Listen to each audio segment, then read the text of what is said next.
Bakunzi bacu bakunzi b'urubuga rwacu kuri Ganza kuri Tsinda mwese twongere tubasuhuze. Rero tugiye kugaruka muri Republika Demokarasi ya Kongo. Nibuke mbibutse ko kuri Ganza kuri Tsinda izi mbuga zizaho ubusesenguzi cyane cyane ko ibi ngibi tugarukaho ari ukundi kuri Ganza Shekinda na ko muza gusangaho ibya hano mu Rwanda gusa. Aha ngaha icyitwa cyo mu Rwanda nta kundi ntago tuvanga. Twakoze YouTube channel kugira ngo tubashe kugira ngo bimujye bisanga hano nuza hano uvuge ngo nze kureba inujya hari uvuge ngo ngiye mu Rwanda kureba akaga gahari n'ibibazo bihari n'ibisubizo n'ibiki byose tse kubisubiza ari bikeya hari ababifite n'abatabifite. Tugiye kugaruka mu ki tugiye kureba icyo bita muri Kongo nyuma y'Human Rights Watch hari itangazo basohoye. Iri tangazo ni itangazo rikakaye muri make turaza kugarukaho. Hari ikintu bita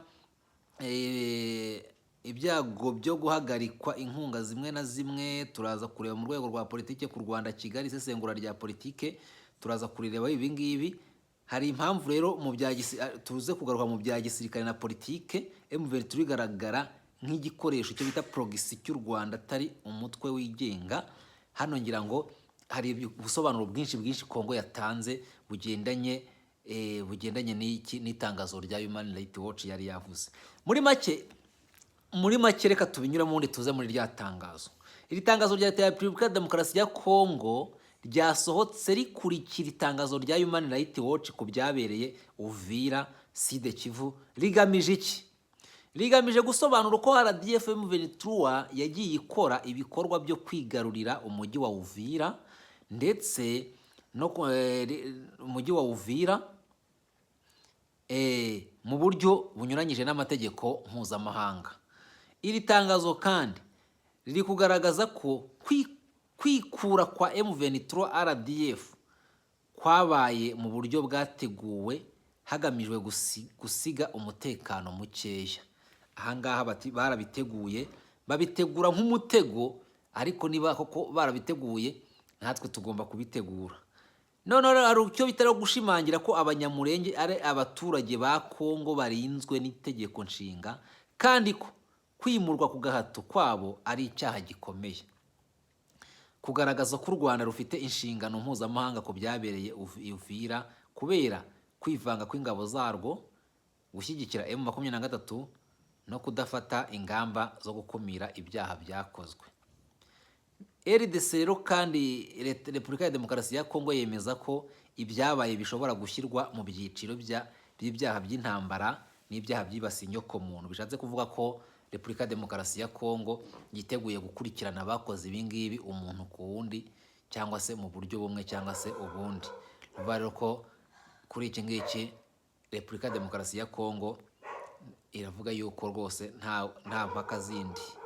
Ni ukuvuga ngo kandi izakomeza gukurikirana ubutabera binyuze mu nzira za diplomasi y'isi n'ibihano mpuzamahanga. Mu ncamake y'itangazo ni intwaro ya diplomasi n'amategeko ya RDC yinjiye ku rwego mpuzamahanga igamije guhamya u Rwanda no gushyiraho urufatiro rw'ibihano.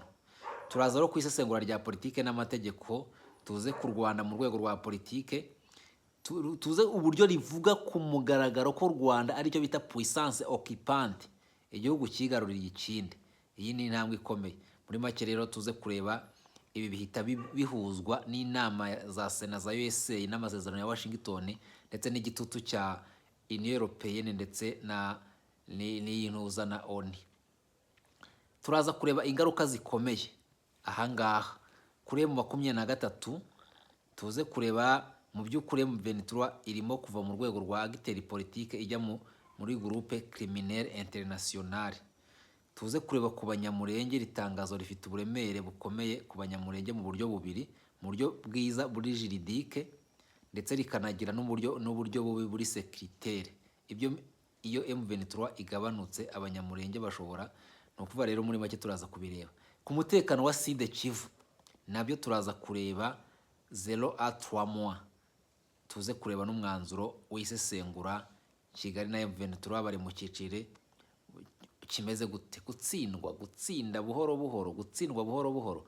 Ibyo byose turaza kubireba banywanyi bacu bakunzi bukuri Ganza ndetse no kuri Tsinda.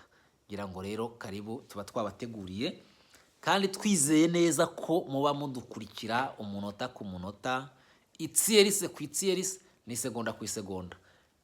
Nibyo nimukaryamiye, iminsi ni iminsi ikomeye, ariko ntimukabeho mukanuye amaso, ahubwo mujye mutegereza ibihe ku bihe, kuko igihe gisobanura ikindi. Turi kumwe rero, dusenga Imana ku izina ry'Imana Data na Mwana n'Umutagatifu, amena. Iteka n'iteka Nyagasani Mana yacu, tubanza kwiyeza, ariko biba ari ngombwa buri kanya, kubera ko turi mu isi yanduye. Niyo mpamvu imitima yacu tuyerekeje kuri wowe, kugira ngo urebe Nyagasani aho ducumura hose, ubwenge bwacu bwose Nyagasani ubusukure, burangwe n'ituze n'amahoro aturuka kuri wowe.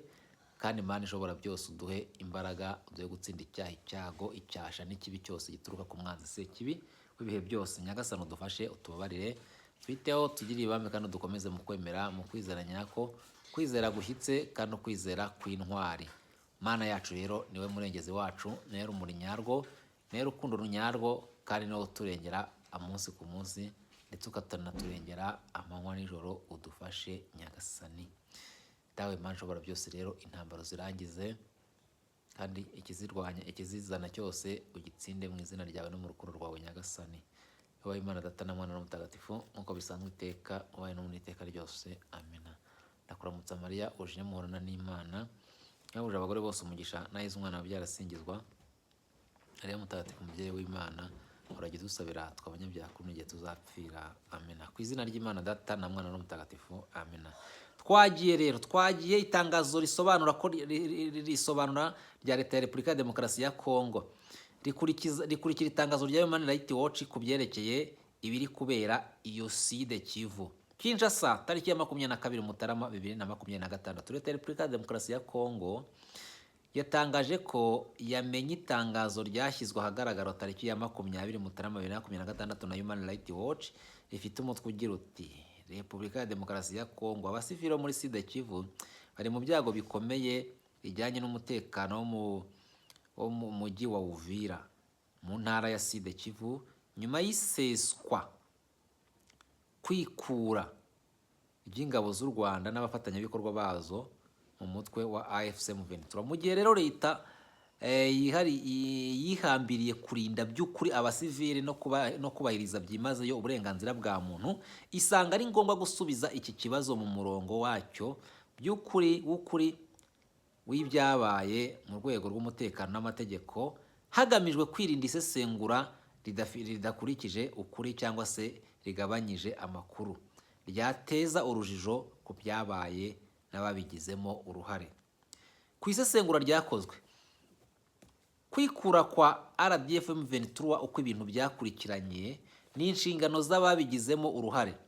Leta rero igaragaza ko isesengura rya Human Rights Watch ryibanda cyane ku byago byagaragaye nyuma y'uko RDF M23 yikura Uvira, ariko ntirihore ribishyira mu murongo w'ukuri w'igikorwa cy'iyigarurira rya gisirikare ritemewe n'amategeko, cyaranzwe n'ibikorwa bikomeye by'ihohoterwa byakorewe abasivile ndetse n'ingamba zagambiriwe zo guhungabanya umutekano zakozwe mbere, mu gihe ndetse no mu gihe nyirizina cyo kwikura cyangwa se cyo ko M23 iva muri Uvira. Iyi ni leta iri gusubiza Human Rights Watch, ariko harimo byinshi cyane turaza kureba. Kwikura kwa RDF M23 mu mujyi wa Uvira kwabaye tariki ya 17 Mutarama 2026. Kwabaye nyuma y'igihe cyaranzwe no gusahura byateguwe kandi byabereye henshi: ubujura ku rwego runini, iterabwoba n'igitugu, ibikorwa byo gutera ubwoba no guhohotera abantu, n'ibikorwa byo guharabika no gucamo ibice imiryango ishingiye ku bwoko. Ibi byose bikaba byaragize ingaruka zikomeye ku mutekano w'abasivile no ku bumwe bw'abaturage. Leta rero igaragaza ko irimo yikura ryabaye riherekejwe n'akavuyo katewe nkana gashingiye ku ihungabana ryateguwe kagamije gukomeza umutekano muke mu gusiga ingaruka mbi, n'ubwo ingabo zari zigaruriye aga gace zari zimaze kuhava. Ni ukuvuga yuko bateguye bakategura ibintu bavuga bati turabisize ariko tusigemo akaduruvayo tuzabona uko tubishinja leta. Ni muri urwo rwego rero leta yibutsa nta gushidikanya ko inshingano ya mbere yo gushyira mu kaga abasivile ireba RDF M23 bitewe n'ibi bikurikira: kwigarura mu buryo bwa gisirikare butemewe n'amategeko mu mujyi wa Uvira, gukoresha ubwoba nk'igikoresho cyo kugenzura abasivile ku bushake, kwimura ku ngufu, gutegeka kwimurwa kw'abantu bamwe bo mu muryango w'Abanyamulenge, n'akavuyo kasizwe ku bushake mu gihe cyo kwikura mu mugambi wo gukomeza guhungabanya umutekano ugerageza uwo ari we wese wo guhindura ukuri, kugabanya uburemere cyangwa se kugoreka izi nshingano. Izi nshingano ni makeya. Noneho akomeza avuga rero ko izi mpunzi ziyimurwa ku ngufu. Izi ngendo rero z'abantu zatewe ku ngufu zongera cyane intege nke z'abasivile, cyane cyane abagore, abana n'abageze mu zabukuru, zibashyira mu byago bikomeye birimo ihohoterwa, ku kubura ibyangombwa by'ibanze, gutandukanywa n'imiryango n'ibibazo bikomeye by'ubutabazi. Kwimuka kw'abaturage kwagaragaye Uvira bigomba gusesengurwa hifashishijwe ikirere cy'ubwoba cyatejwe mbere yo kwikura kwa RDF M23, harimo iterabwoba ryihariye ryagenewe imiryango imwe n'imwe. Mbabutse ko iri tangazo ni itangazo rya Repubulika ya Demokarasi ya Kongo ku byabereye Uvira hose. Igitutu cyashyizwe ku basivile na RDF M23 mu gihe cy'iyigarurira rya gisirikare. Ibyo byose bikaba byaranashyizwe ahagaragara n'abayobozi b'imiryango y'Abanyamulenge ubwabo. Leta rero yongeye gushimangira ko kurinda abaturage bose yongeye gushimangira ko kurinda abaturage bose, ni ukuvuga ngo mu mvugo ya leta y'amategeko ndabo. Noneho akazi ikindi akavuga ngo ku byerekeye ishyirwa mu bikorwa mu rwego rw'amategeko y'ibyabaye n'inshingano mpuzamahanga z'u Rwanda, Leta ya Repubulika ya Demokarasi ya Kongo yibutsa ko kubaho ibikorwa n'iyikura ry'ingabo z'u Rwanda RDF zaba zikora mu buryo buziguye cyangwa se zinyuze ku mitwe izifasha ifitanye isano na AFC M23 bigize ihonyorwa rikomeye kandi rikomeje ry'amategeko mpuzamahanga. Mu rwego rw'amategeko y'ibyabaye Uvira bigize by'umwihariko ihonyorwa ry'ubusugire n'ubwigenge bw'ubutaka bwa Repubulika ya Demokarasi ya Kongo. Bakavuga yuko rero ati ni ikosa rikomeye mu mategeko kandi rifite ingaruka mbi muri politike kugerageza gutandukanya ibyago biri kugaragara ubu Uvira n'ibikorwa n'ingamba byashyizwe mu bikorwa n'ingabo zigarurira mbere no mu gihe cyo kwikura kwazo. Ku mwanya rero wa leta ya Kongo ku bijyanye n'inzego mpuzamahanga, Repubulika ya Demokarasi ya Kongo yongeye gushimangira ko ishyigikiye byimazeyo inzego mpuzamahanga zo kurengera uburenganzira bwa muntu, ariko ikanibutsa ko izi nzego zigomba gushingira kuri kose k'ukuri kw'ibyabaye, gushyira mu byiciro inshingano z'ababigizemo uruhare uko zikurikirana, no kubahiriza ihame ryo kudashyira ku rwego rumwe leta yagabweho igitero n'ingabo zigaruriye igihugu.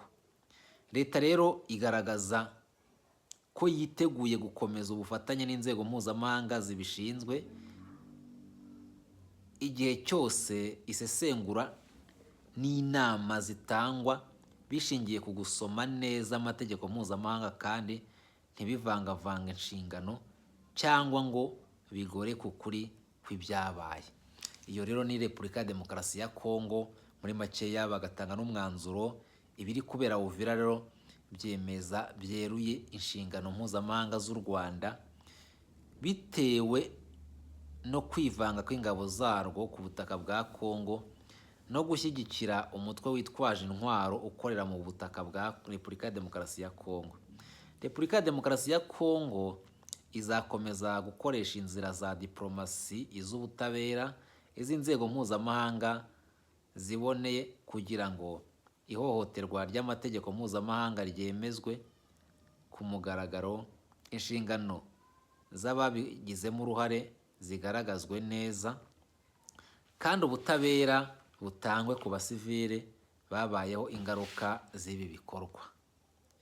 Muri make rero tugiye kureba resume executif. Muri make turebe ngira ngo cyangwa se dukora isesengura rya politike n'amategeko ku by'iri tangazo risobanura ku Rwanda, M23 n'akarere muri rusange. Iyi resume niyo twahereyeho muri rusange, ngira ngo hari isesengura politike n'amategeko ku Rwanda Kigali. Mu rwego rwa politike rero ku byerekeranye iri tangazo rifunga umwanya wa Kigali wo kwitwaza impamvu z'umutekano. Rivuga ku mugaragaro ko u Rwanda ari puissance occupante, igihugu cyigaruriye ikindi. Iyi ni intambwe ikomeye cyane. Ibi bihita bihuzwa n'inama za Sena ya USA n'amasezerano ya Washington n'igitutu cya EU Franson. Ingaruka rero ziteganyijwe ni ibyago byo guhagarikirwa inkunga zimwe na zimwe, kongera gushyirwa ku rutonde rw'ibihugu bikurikiranwa ku byaha by'intambara, ukomanyirizwa ku bufatanye bwa gisirikare n'ubutasi. Mu mategeko mpuzamahanga rero RDC iri kwerekana iki? Irimo gushyira u Rwanda mu cyiciro cya violation de l'article de agace ka gatatu cyangwa se paragraphe ya gatatu de la charité de l'ONU. Iri kwerekana iki nanone? Occupation armée illégale. Iri kwerekana ikindi cya gatatu cyo bita responsabilité de l'État pour faire internationalement illicite. N'ibyo bintu bitatu rero iri kwerekana. Ibi rero bifungura icyo bita inzira yo kuburana imbere ya ICC cyangwa se Cour pénale internationale cyangwa se ibihano bya Union Européenne, EU na USA. Kuri M23 rero M23 mu bya gisirikare na politike, M23 igaragara nk'igikoresho cyo bita proxy cy'u Rwanda atari umutwe wigenga. Proxy ni igikoresho nyine. No kuvuga rero muri makeya iri tangazo riyambura M23 narrative yayo yo kurengera abaturage cyane cyane abanyamurenge. Rigaragaza ko M23 yateje kwimurwa ku gahato, yagiye ikoresha iterabwoba n'akajagari k'ingamba za gisirikare. Ingaruka rero zikomeye. M23 ishobora gusenyuka imbere, cyo bita fracture interne, cyangwa se gutakaza ubufasha mpuzamahanga burundu, hakazamo no kugorwa cyane mu biganiro bya gisirikare, icyo bita dialogue intercongolais. Ibiganiro bya politike plutôt, ntabwo ari ibya gisirikare. Mu by'ukuri rero M23 irimo kuva mu rwego rwa acteur politique ijya ku rwa groupe criminel international. Ku banyamurenge iri tangazo rifite uburemere bukomeye ku banyamurenge mu buryo bubiri. Hari uburyo bwa mbere, mu buryo bwiza juridikoma.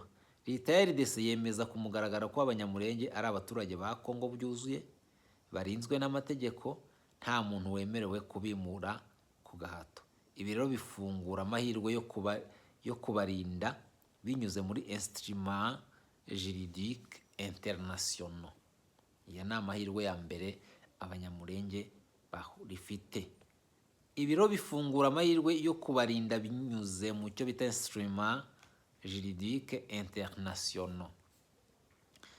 Kubavaniraho mu kinyoma cyo gukoreshwa nk'intwaro ya politike ya Kigali. Mu buryo bubi ariko nabo burimo icyo bita sécuritaire. Ibyo M23 rero igabanutse, abanyamurenge bashobora gusigara hagati y'imitwe yitwaje intwaro, gukomeza gukoreshwa mu ntambara ya narrative. Niyo mpamvu rero dialogue intercongolais idafite M23 iba ingenzi cyane ku banyamurenge. Iyo dialogue intercongolais idafite M23 ngo ba ingenzi cyane ku banyamurenge kugira ngo bo gukomeza gukoreshwa mu nyungu za politike. Ku mutekano rero wa Kivu ya Sud Kivu majyepfo, mu gihe gito nka kuva kuri 0 3 mois hashobora nko kuba akajagari ka nyuma ya M23 cyangwa se kwihorera kw'imitwe mito mito, ibyago byo kwibasira abasivili. Mu gihe rero cy'amezi 3 kugeza kuri 6 hari ukugaruka kw'ingabo za RDC, FARDC, police, gufungura kw'inzira za humanitaire cyangwa se kugabanuka k'uruhare rwa Kigali.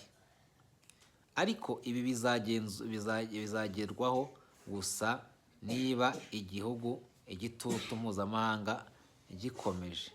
Hari umwanzuro w'isesengura Kigali na M23 bari mu cyiciro cyo gutsindwa buhoro buhoro, si mu ntambara gusa ahubwo ni mu mategeko, muri diplomasi no mu bitekerezo mpuzamahanga. Igihe gisigaye si kinini, amezi 2 kugeza kuri 4 ngo ashobora kuba icyo bita decisive. Abanyamurenge bafite amahitamo 2: gukomeza gukoreshwa n'ibyago byinshi cyangwa se kwinjira mu nzira ya politiki ya Kongo, ariyo mahirwe menshi yo kwirinda. Muri make rero dushobora kureba isesengura oya bingibi ntago twabigarukamo, burya akenshi tuba twaragiye tubigarukamo. Ngira ngo ahangaha twigarukiraga ku itangazo rya Repubulika ya Demokarasi ya Kongo, Republique Démocratique du Congo.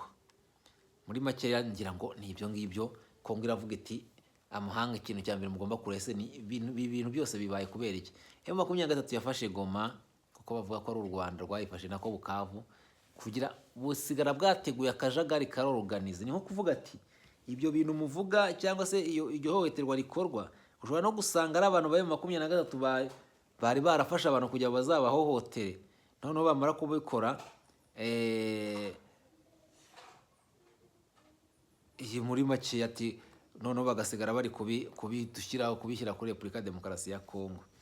Tugarutse rero, Colonel Nangu uyu wa M23 ngo ntabona ko hari uwakumira FCM23 ushatse gusubira muri mujyi wa Uvira.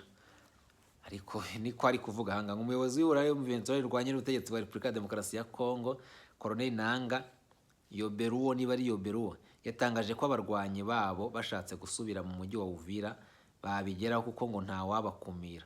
Mu nama rero yahurije abanyamuryango ba FCM23 mu mujyi wa Bukavu tariki ya 21 Mutarama, Nanga yavuze ko mu bihe bitandukanye iri huriro ryafashe ibyemezo bikomeye bisaba ubwitange kugira ngo amahoro aboneke. Hano rero ngo bafashe icyemezo niba ngo cyo gushaka gusubira Uvira. Numva inama yari yakuzwe kuvugwa cyane yuko bashobora kuba ngo bongera gushaka. Ntekereza ko bategereje umwanzuro wa Leta Zunze Ubumwe za Amerika, bari abasenateri ngo barebe, babanze barebe ati ibi bintu gusubirayo niho gutera ntuza, aho gusubira Uvira. Ngira ngo twigeze gusa naho isesengura dusanga harimo risque de prise. Nanga rero yatangaje ko FCM23 yafataga umujyi wa Uvira, urusaku rwabaye rwinshi cyane, isabwa gukuramo abarwanyi kugira ngo habe ukwizerana mu biganiro by'amahoro. Yagize ati rero mu minsi ishize mwumvise ngo Uvira, twavuye muri Uvira mu rwego rwo kugaragaza ubushake, kubera ko inshuro nyinshi twasabwe kuhava nk'uko dusanzwe tubikora, tugaragaza ko FCM23 idashaka intambara.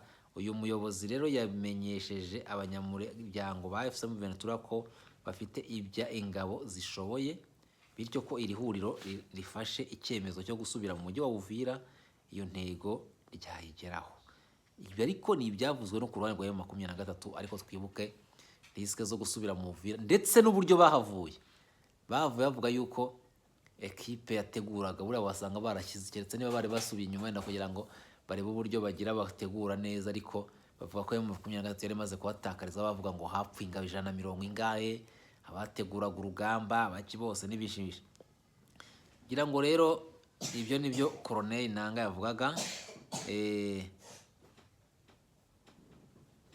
No kuba rero hano Kinshasa naho, Kinshasa hano hari baranza no bigiye. Hano tugiye kureba Kinshasa, benshi bo mu muryango wa Nanga barafunzwe, abandi barahunze. Filemo hano hari uwo bita ngo Filemon Yavani, uwo bita General Filemon Ivan, niba ari Ivan, yahakanye gukorana n'u Rwanda, avuga ku bufatanye na FDLR. Mu rukiko rukuru rwa gisirikare rwa Kinshasa, uwo bita Lieutenant General Filemon Yavani Ilunga wayoboye intara ya gatatu y'igisirikare cya Repubulika ya Demokarasi ya Kongo yahakanye gukorana n'u Rwanda, asobanura ko yakiriye ubutumwa bw'umuntu umushinja gukorana n'umutwe wa FDLR. Liyetona Generali yatawe muri yombi Nzeri 2022, amazemo imyaka myinshi, ubwo abarwanyi b'umutwe witwaje intwaro wa M23 bamburaga ingabo za RDC ibice byinshi byo mu ntara ya Kivu y'Amajyaruguru. Ubushinjacyaha bwamushinje rero ko muri ibyo bihe yavuganaga nabo muri leta y'u Rwanda. Ku wa 21 Mutarama runo rubanza 2026, uyu Liyetona Generali rero yabwiye urukiko ko atigeze avugana nabo muri leta y'u Rwanda, ahamya ko ubushinjacyaha busabwe kugaragaza ibyo bumushinja kuvugana nabo cyangwa se ubutumwa buvuga ko bandikiranye budashobora kububona. Uyu musirikare yasobanuye ko icyabayeho ari uko yakiriye ubutumwa bwaturutse kuri nimero atazi nyirayo bushinja ingabo za RDC gukorana n'umutwe wa FDLR kugira ngo bahungabanye umutekano w'u Rwanda. Uyu Liyetona Generali yavuze ko uwahoze ari guverineri ya Kivu y'Amajyaruguru n'ushinzwe ibikorwa bya gisirikare muri ntara General Major Peter Chirimwami nawe yohererejwe ubu butumwa mu gihe bari mu nama. Ati rero nabonye ubutumwa bwanditse budushinja gukorana na FDLR kugira ngo duhungabanye u Rwanda.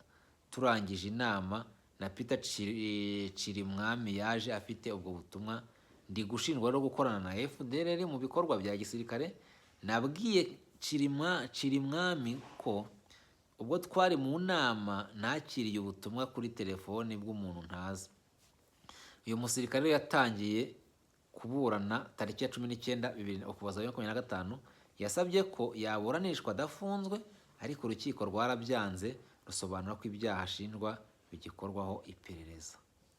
Uyu mujenerali turi kubona aha ngaha rero yashinjwe gukorana na ntoza n'u Rwanda, akaba ari byo yafatiwemo cyangwa se yafashwemo mu rwego rwo kugira ngo afungwe. Bakavuga yuko rero hari ibimenyetso bikomeye bihari byerekana yuko, ariko akavuga ngo niyo message bahereyeho, kandi nawe mu by'ukuri akavuga ati iyi message nanjye sinzano yaturutse. Ariko urubanza ruracyari mu ntuza, tuzakurikirana neza, turebe tukore n'ubusesenguzi nyabwo. Ibi ngibi ni ku ruhande rumwe, tuzareba neza ibijya mbere kuri biyerekeranye n'irisesengura. Accord de Washington, iyi nama rero ntabwo iravugwaho. USA convoqué une réunion d'évaluation. Iyi réunion d'évaluation rero kugeza iyi saha umenya nta kintu kiratangazwa. Twahagombye kuba tugira, ariko turi maso kureba ino réunion d'évaluation. Twibuke ko hari ibyo bari gukora evaluation, cyane cyane ese barekora evaluation kuki, barareba kuki eske ibyo amasezerano yasinyweho cyangwa se yumvikanyweho yagombaga gukora yabigezeho, yarabikoze, cyangwa se abantu bayaciye amazi. Aya masezerano yabaye amasezerano y'ukuri cyangwa yabaye amasezerano ahubwo yabaye amasigara cyicaro. Ibyo nabyo mujye mwibuka ko bibaho, ariko icyagiye kivugwa cyane cyangwa se cyagiye kigaragara, aya masezerano keza soit ya Doha, keza soit ya Washington, yabaye amasezerano yasa no mu mpapuro, ariko akantu bakavuga bati niba ko ibi bintu Trump yarariseriye nuko wibuke rero ko Trump yavuga ati ntambara ya Congo narayirangije, ariko abandi bari muri Congo sirirotereho baravuga bati iyi ntambara yarangijwe, se yarangijwe ahubwo ko abantu bakibereye mu bibazo.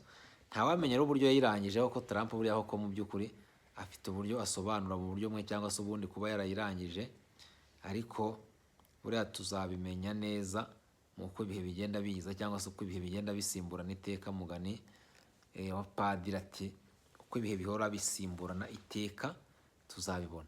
Iyi réunion rero d'évaluation nyirango iraba ni nkaho wavuga uti ni réunion cyangwa se ni inama rukokoma, kuko ni inama irimo abantu bakomeye cyane cyane bashinzwe akarere nk'Afurika.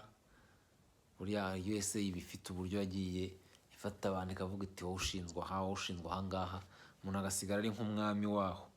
Azareba ambasaderi ba Leta Zunze Ubumwe za Amerika mu bihugu baba barimo, baba bafite ijambo rikomeye cyane ritoroshye ku bihugu bagiye barimo, ugasanga ni abami. Hano rero Maduro et devant un tribunal à New York, mais Poutine n'est pas a déploré le président ukrainien. Hano ndabona ari wo wita Zelensky muri ya World Economic Forum. Ndabona ariho ari kuvuga ati Putin kubera iki we adashyikirizwa ubutabera, ubutabera bubaho budafata Putin. Nanjye kandi ati ni gute bafata Maduro, bamara gufata Maduro ugasanga Putin azafatwa nande? Putin yari ni igihangange, ni nkuko bavuga ngo wafashe Donald Trump, ariko uziko aho gufata Putin byarenga, buriya bagafata Ubufaransa, buriya aroroshye kurusha ba Putin. Hano rero inkuru yakomeje kuvugwa rero nanone mu rwego mpuzamahanga, ndabona nino nkuru bayivuzeho. Ese ibi byatanze iki? Baravuga ngo, naramubajije nti nyakubahwa minisitiri, kuki utasubije ibyabajijwe n'ibihugu 18 ku kibazo cya mama umuhungu wa Victoire Ingabire? Rero niwe wavuze. Nuvuga ko uyu muhungu rero yatangaje ibyo yaganiriye na minisitiri, ndabona aribwo bikigira. Ni ukuvuga ngo mu buryo butamenyerewe, umuhungu wa Victoire Ingabire, umunyapolitiki utavuga rumwe n'ubutegetsi ufungiye mu Rwanda, yagaragaye uwa gatatu arimo kubaza ibibazo bamwe mu ntumwa z'u Rwanda i Geneve mu Busuwisi, ahabereye inama ya Yoni. Remy Amahirwa rero yari yitabiriye inama ngarukamwaka y'ibihugu bigize ONU izwi nka Universal Periodic Review, aho rero abashinzwe ubucamanza n'iyubahirizwa ry'uburenganzira bwa muntu mu bihugu byabo bahura ngo baganire ku iyubahirizwa ry'uburenganzira bwa muntu. Ku wa gatatu rero mu mwanya wahariwe kuganira ku Rwanda, nyuma yawo nibwo ku mbuga nkoranyambaga habonetse amafoto ya Remy Amahirwa ari kuganira na Minisitiri w'Ubutabera w'u Rwanda Emmanuel Ugirashebuja. Bamwe baravuga bati Ugirashebuja ahangaha niba yahaye ijambo uriya bakaganira gutya, ntibaganire yatumwe cyangwa se yahawe audience na kati, bishobora kuba ibindi gatoya. Reka ndebe dokima neza, ndaje ntimujye kure, ubundi turebe neza ibyo baba baganiriye n'uwo muhungu wa Victoire Ingabire, turebe neza imigendere.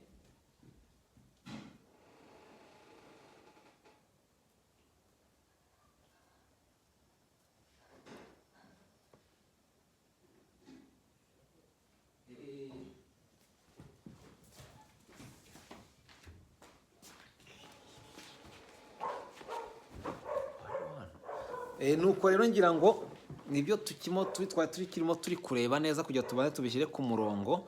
Eske baganiriye iki? Nicyo kintu abantu bakomeza kwibazaho. Kwa gatatu rero Mahirwa rero kuganira na Rwanda, na nyuma yawo nibwo ku mbuga nkoranyambaga rero habonetse amafoto y'ibingibi. Amahirwe yabwiye BBC gahuza miryango ati, nagize amahirwe mbona minisitiri ndamwegera ngo mubwire ikibazo cya mama. Minisitiri rero Ugirashebuja ni umwe rero mu bategetsi bo hejuru mu bucamanza bw'u Rwanda. Noneho rero Amahirwe rero aheruka mu Rwanda muri Werurwe 2022, muri Werurwe mu wa gatatu umwaka ushize. Igihugu cyavuze ko yavuyemo akiri umwana mu myaka irenga 30 ishize, akaba rero yarakigarutsemo ari umugabo ufite umugore n'abana 2. Icyo gihe rero yongeyeho ati, ikirenze ibi nuko twese twahuye na mama, amaherezo tukamuhobera nyuma y'iyi myaka yose. Victoire Ingabire rero ngira ngo abo bafungiye mageragere ibyo ngibyo. Ni ukuvuga rero ko yafunzwe mu mwaka wa 2018, bigarukaho muri Kamena mwaka ushize, yongeye gufatwa. Nibyo byose turabizi.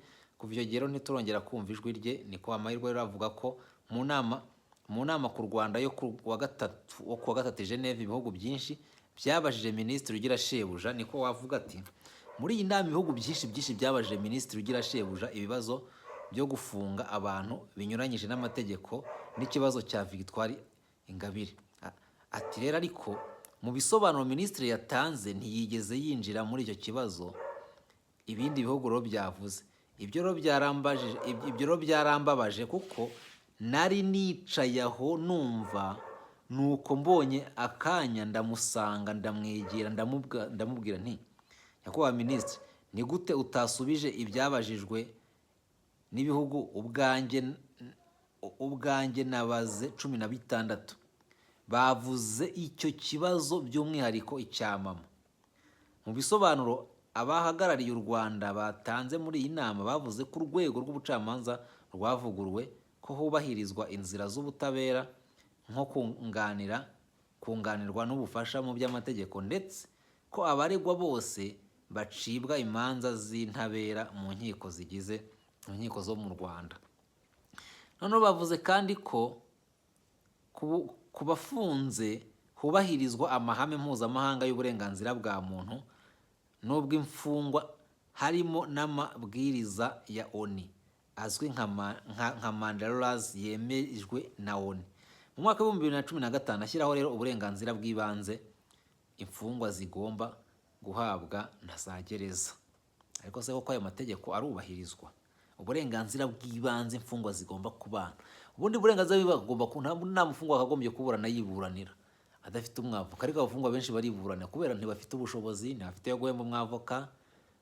Akenshi ibaza ariko kuburana, uri kuburana n'umunyamategeko, ubundi umucamanza bari imbere akakubura umwavoka, umushinjacyaha aragushinja ashingiye ku mategeko yazize, wowe ukajya wisobanura ubwo azaba munakawe burundu kandi nta kwisobanura.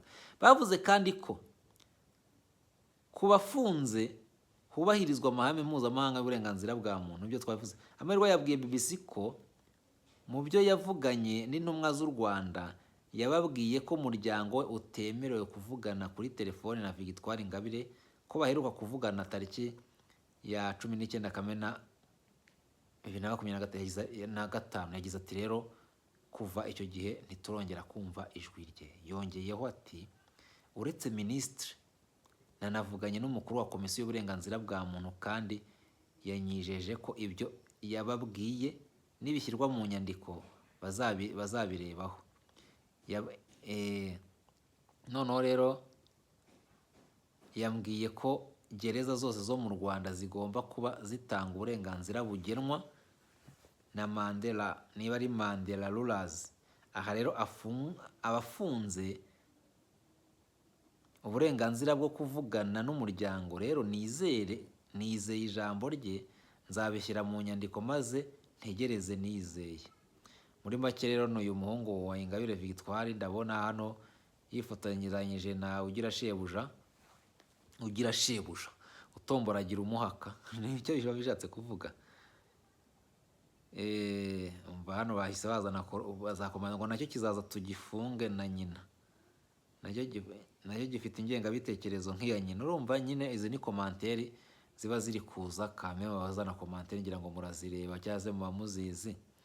Wese ubabona umuntu ari kubaza ikibazo bahita babizana bati ni mu ngengabitekerezo kuko ari kubaza iyi ngiyi. Ntekereza ko mu biri kuregwa Ingabire Victoire uyu munsi nta ideology, nta ngengabitekerezo irimo, ahubwo n'ibyaha bigendanye n'ibyo abarwanashyaka b'ishyaka ayoboye baregwaga cyangwa se baregwa: gutegura imyigaragambyo, gushaka guhirika ubutegetsi bakoresheje isomwa ry'igitabo. Ni ibintu nk'ibyo ngibyo nyine byinshi mugenda mwumva cyangwa se mwagiye mubona muri rusange. Ni byinshi ariko ntabwo wabyita ko ari byinshi cyane ugereranyije n'uko ibintu bimeze cyangwa se n'ibintu biri kuvugwa. Ari byo rero abantu bavuga, ari byo ngira ngo bushize murabizi ko Ingabire Victoire urubanza yaruburanye akaruburana ariko avuga ati nafunzwe mu buryo bunyuranyije n'amategeko. Abacamanza bakabitera ishoti bikagera mu rukiko rw'ikirenga, ubu niho hategerejwe kuko niba harabayeho ifungwa rinyuranyije n'amategeko muri rusange. Ngira ngo rero benshi muba mubyumva. Nibyo rero kare negeze kutangira mbabwira nti turacyategereje ngo turebe umwanzuro hariya muri Leta Zunze Ubumwe za Amerika, cyangwa se ibyo bariya basenateri bari hano bahagarara Afurika n'ibiki byose muri Sena ya Amerika icyo bategereje, cyangwa se imyanzuro. Ariko ngira ngo ahanini twagiye dusa n'ababigarukaho, kuko tunanareba ibiri bwigweho cyane cyane. Ibi rero nabyo tuzabitegura, sinabahamiriza ijana ku ijana ko iri joro murara mubibonye kubera ko ubu ngubu tuba turi gukora ikiganiro, nabo baba barimo kugira ngo bategure imyanzuro. Cyakora isohotse kare, kuko ngiye buriya ntabwo njya mpfa gusinzira.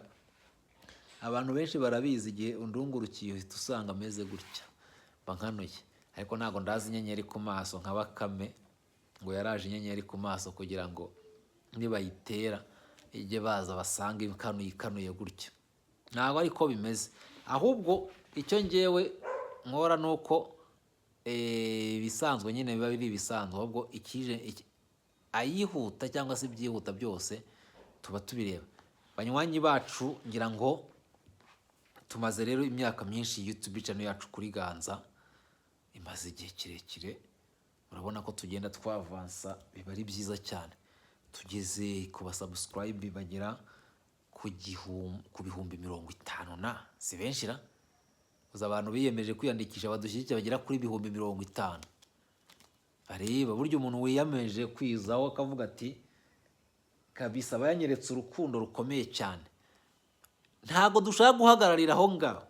Hari abantu rero mw'ibi byicire ahantu bibonera, hari abantu mu byicire bareba bakudukurikira, hari abaza aho batazi gukora subscribe uko bikorwa. Ntago bazi ko ari aho hantu hirya handitse ngo urabona iyo uri kureba video ufite uri mudasobwa yawe cyangwa ufite telefone yawe, hari ahantu haba handitse n'intuzo y'umutuku gutyo subscribe cyangwa se s'abonner mu Gifaransa. Aho ngaho iyo ushatse ujyaho rwose ugahita ukanda iyo utakanzeho, uba urimo uri kudushyigikira weyerekana. Ariko nta wundi uba uri kwiyereka, nta muntu n'umwe ku isi ushobora kumenya ngo wakoze. Harimo n'abanga gukora subscribe kubera ubwoba, ese nakora subscribe. Ariko abo cyane cyane n'abari i Kigali cyangwa se abari proche yayo bati nakora subscribe, bakazabimenya. Ninde uzakwica kubera ko uri kuntuza, uri kwikurikira amakuru, uri kwikurikira ubusesenguzi, uri kureba ibyo abanyapolitike bo kuri bagenda batangaza cyangwa se bagenda bavuga. Ibi rero ntawe uzabiguhora, ahubwo ni wowe uzabyihora muri rusange. Hano rero makuru akomeje kuvuga l'armée burundaise déployée au poste frontalière de Kavimvira à renfort aux forces armées de la République démocratique du Congo quelques jours après le retrait de M23. Hano baravuga yuko ingabo z'u Burundi zohereje renfort ya M23 ntoza kuri Repubulika ya Demokarasi ya Congo. Abandi nabo bateye 23 iri kwishyushya kugira ngo ishaka uburyo yagaruka hariya. Ariko hano ndi kubona kuri radio televiziyo RTNC, les communautés banyamulenge rejetent la tuerie du Rwanda et de la AFC Congo. Enoki Sezibera n'umwe muri abo bantu bavuga ari kijyana, aravuga ngo aravuga nka projet de déportation et de marchandage visa le banyamulenge. Aravuga ko habayeho projet cyangwa se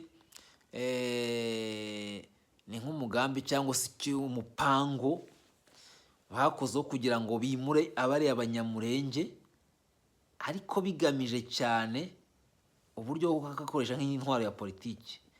Destiné selon lui à poursuivre les agressions et les pillages de la RDC. Uyu munyamulenge rero bita niba mwita ni Enoki, no sinzi niba ari Enoki sese basinge n'iki nene kwa birashoboka ko ariko bono rero bavuga yuko rero ibyo ngibyo byose bigamije kubakoresha, ariko bagamije kugira ngo bakora agression kuri Congo ndetse no kwibutaka bwa Congo. Uyu nawe ari muki, ari muri abanyamulenge nabo bari kuvuga bati ibi bintu rwose biri kuba birimo biri kwangiza Repubulika ya Demokarasi ya Congo, bikaduhesha isura mbi. mu buryo twebwe tutari dukwiye cyangwa se mu buryo bitari bikwiye. Aba rero ni abakongomani. N'amadarapo ari aha ngaha. Hano turacyakomeza cyangwa se tukireba neza mu by'ukuri aho ibintu bigenda byerekeranye cyangwa se ibintu bigenda bigana, ariko nababwiye ikiri buze gushya. Uvira coup de filet, jeune bandit en connivence avec le RDF métro arrêté. Hano rero baravuga ngo Uvira, ndabona abantu benshi bafashwe Uvira, ari kuvuga ngo Uvira cyakora ikintu bari gukora, bari kwashyira umutekano cyane. Baravuga ngo abajene b'abamabandi ariko bakorana na AFC M23 ngo bafashwe, batawe muri yombi. Ubu ngubu bashobore kuba ari babandi bashobora kugenda bagahohotera abantu. Ubundi ahantu iyo hamaze ikintu byanze bikunze ntabwo ushobora kuba uvuze ikintu wagize, ushobora kuba wizeye abantu. Niyo mpamvu buriya Kongo ifite akazi gakomeye cyane hariya muri Uvira ho kurinda. Bashobora kuhasiga les éléments zisanzwe ziza, ariko bazi ko wowe ujya ugenda mu rugo rw'umunyamurenge umutikure, ugenda umusenyera inzu. Tuzavuga ko leta yananiwe umutekano. L'explosif wazalendo dans la plaine de Rusizi vers Kamanyola la contre Yakutumba bien arrivé en plaine de la Rusizi. Kamanyola est prêt pour vous. Plaine de Rusizi, hano rero bari kuvuga yuko iki kibaya cya Rusizi bashobora kuba rwose FARDC déployé en position avancée les M23 en difficulté revenez. Ibi tuzabigarukaho ejo, ngira ngo twagarukiraga kuri ibyo ngibyo hanini cyane. Reka rero tubabwire tuti amahoro y'Imana akomeze abane namwe. Ni Mwizerwa Silva, perezida wa PS Imbera kuri Kigali mu Rwanda. Ikiganiro nahagaruka mugire byiza. Ciao ciao, bye.